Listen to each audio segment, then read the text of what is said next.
Bonjour à tous, bienvenue sur France 24 dans Paris Direct. On commence avec les titres de ce journal.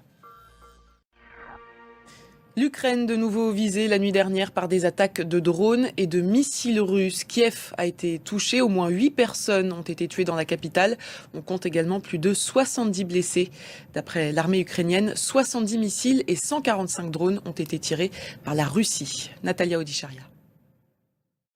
Et Volodymyr Zelensky a dû écourter sa visite en Afrique du Sud après ces frappes qui ont touché Kiev. Il rencontre tout de même le président Cyril Ramaphosa à Pretoria.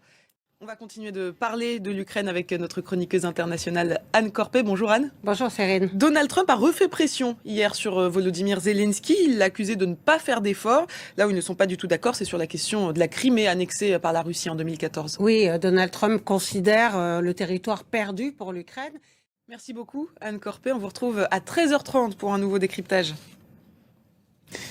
Dans le reste de l'actualité, cette nouvelle journée d'hommage à la basilique Saint-Pierre, la dépouille du pape François est encore exposée aux fidèles et aux touristes. Merci beaucoup Natalia Mendoza pour toutes ces précisions. Le désordre ne sera pas toléré. C'est ainsi qu'ont réagi les autorités ivoiriennes après l'appel à manifester lancé par des partisans de Tidjane Thiam. Tidjane Thiam est le chef du principal parti d'opposition en Côte d'Ivoire. Il dénonce un déni de justice et promet de mener le combat pour se maintenir. Son portrait signé Lucas de Villepin. L'information continue sur France 24.